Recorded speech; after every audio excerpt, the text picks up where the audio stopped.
Donc nous sommes aujourd'hui avec M. Robert Moriot, qui est secrétaire départemental du Front National de l'Aude. Vous avez reçu il y a quelques jours une décoration qui est la Flamme d'honneur. Oui, c'est une distinction interne du Front National qui met à l'honneur un petit peu les militants frontistes les plus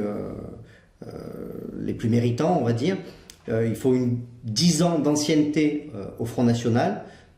Bon, ça fait 20 ans que je suis au Front National, donc je suis largement dans les clous. J'ai adhéré, j'avais 19 ans. Donc. Et puis avoir toujours servi fidèlement le Front National, pour ma part, donc des responsabilités dans la fédération depuis mon plus jeune âge, secrétaire départemental, conseiller régional, j'ai été élu en 2004, réélu en 2010, et puis j'ai participé à toutes les élections pour le Front National, ici dans le département de l'Aude, et plus précisément à Carcassonne. Donc voilà... sur proposition de mes instances régionales, Jean-Marie Le Pen a accepté de me décorer. À peu près 300 000 adhérents qui sont passés au Front National sur cette période. 800 seulement ont été décorés de la Flamme d'honneur. Donc ça a été vraiment... c'est un honneur pour moi d'avoir été décoré des mains du président d'honneur, Jean-Marie Le Pen. Vous n'êtes pas professionnel de la politique. Non. Vous avez une activité professionnelle par ailleurs. Oui. Quel est votre regard sur ces hommes et femmes politiques qui sont là en professionnel, qui ne font que ça et qui cumulent certains mandats J'ai adhéré au Front National, j'avais 19 ans, je vous l'ai dit, donc quand même la chose politique m'intéresse, bien évidemment, mais quand on adhère à un parti comme celui du Front National, on adhère pour la personnalité de son président, donc à l'époque c'était Jean-Marie Le Pen, pour la justesse de ses analyses, pour son programme politique, tout ça m'intéressait. Moi je pense que c'est ce qu'il y a 20 ans, déjà on aurait dû appliquer le programme du Front National, nous ne serions pas dans la situation que nous vivons à l'heure actuelle. Voilà. Mais quand on adhère au Front National, on ne pense pas tout de suite à faire une carrière politique. C'est les événements qui font que j'ai été petit à petit, à force de militantisme, à force de vouloir m'impliquer, de monter une liste municipale à Carcassonne, de faire ci, de faire ça. Bon, j'ai été mis au devant parmi les premiers militants du département de l'Aude. C'est comme ça que j'ai réussi à obtenir un mandat de conseiller régional. Mais, vous l'avez dit, depuis 1999, j'ai une activité professionnelle puisque je suis surveillant pénitentiaire. Voilà. Donc le milieu de la justice, de la délinquance, de la sécurité, voilà, ça c'est mon domaine, ça je connais. La politique, je l'ai apprise petit à petit, même si maintenant j'ai un mandat, bien évidemment, auquel je fais participer ma fédération, c'est tout à fait normal.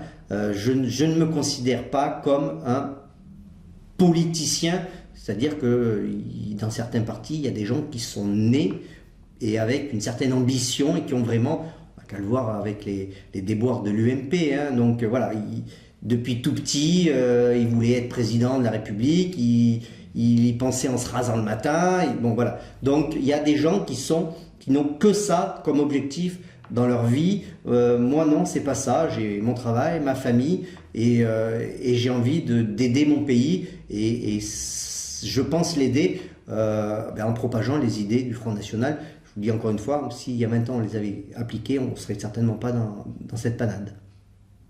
Vous venez de parler un petit peu là de l'UMP. Que pensez-vous de cette bataille de non-chefs? De non-chefs ou de trop de chefs, je crois que c'est aussi ça leur problème, c'est qu'ils ont trop de chefs, deux ambitions, poussés par les seconds couteaux qui sont peut-être encore plus débordants d'ambition. Voilà, je crois que le problème a été surtout envenimé par les seconds couteaux justement, au lieu que ce soit Fillon et Copé uniquement. Voilà, je crois qu'il y avait deux staffs qui s'affrontaient. Je crois que le problème n'est pas réglé. Je crois que, puisque c'est en septembre normalement qu'ils devraient revoter, je crois que ça va encore traîner, ça va s'envenimer. De quoi qu'il en soit, ça a laissé des traces dans toutes les fédérations UMP de France, puisque nous, Front National, nous avons ces derniers temps récolté un certain nombre d'adhésions, ici aussi dans les départements de l'Aude. Alors, ils ne viennent pas tous de l'UMP, mais c'est vrai que des gens qui hésitaient à adhérer au Front National, voyant ce qui se passe ailleurs, se disent non, on n'a plus envie que l'UMP revienne après 10 ans de gouvernance, non, les socialistes, au bout de 6 mois, ils sont déjà dans l'échec, il n'y a que le Front National. Et donc, cette situation délétère à l'UMP a déculpabilisé un certain nombre de personnes qui se sont empressées d'adhérer au Front National de Marine Le Pen. Notre président, François Hollande, a fait un discours à Alger où il parlait de repentance, où il ne parlait pas de repentance.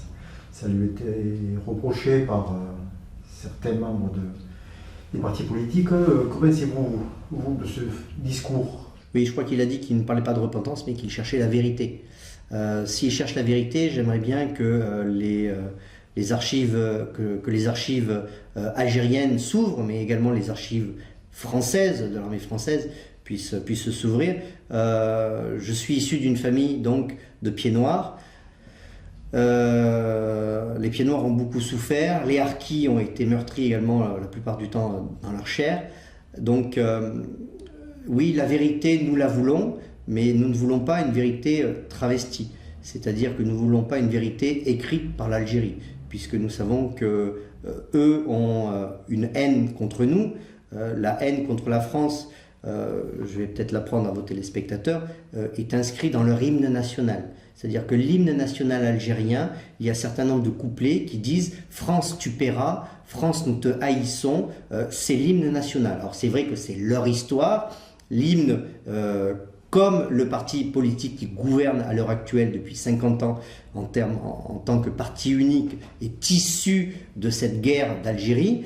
Donc c'est leur histoire bien évidemment, mais c'est la première fois aussi dans le monde qu'un hymne national critique ou insulte un autre pays, d'accord, voilà. Donc ils pourraient, s'ils voulaient une vérité historique, peut-être changer également les paroles de leur hymne national.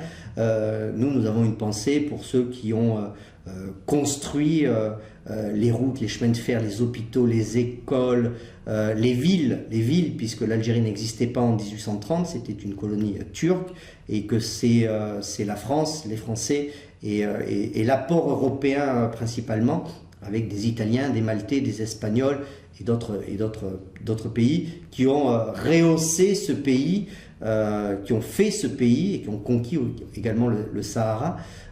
Donc oui, nous voulons une vérité, nous voulons savoir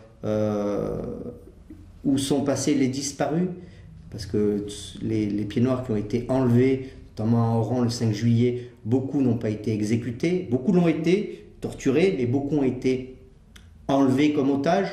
Où sont-ils? Que sont-ils devenus? Même 50 ans après, ça c'est un problème. Vous savez, les États-Unis se sont battus après la guerre du Vietnam pour récupérer tous leurs prisonniers de guerre. Voilà. Mais après 62, la France a oublié ses prisonniers de guerre, qui la plupart étaient civils. Voilà. Donc c'est pas qu'on ait une rancœur, mais si on veut parler de vérité historique, oui, il va falloir le faire. Mais encore une fois, c'est peut-être pas aux politiques de le faire, c'est peut-être aux historiens. Voilà.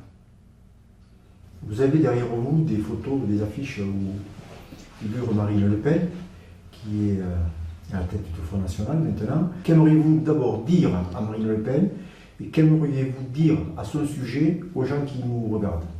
Marine Le Pen, je lui dirais tout simplement continue. Continue dans cette ligne, dans ce chemin tracé par Jean-Marie Le Pen. Hein. Donc continue, persévérons ensemble. Et je pense, parce que j'ai vraiment foi dans mes convictions, je pense qu'on arrivera à la placer au pouvoir. J'espère qu'on aura un gouvernement Front National dans 5 ans, ça serait souhaitable pour la France, et que nous arriverons à réparer toutes les erreurs et toutes les bêtises politiques qui ont été faites depuis maintenant quasiment 30 ans.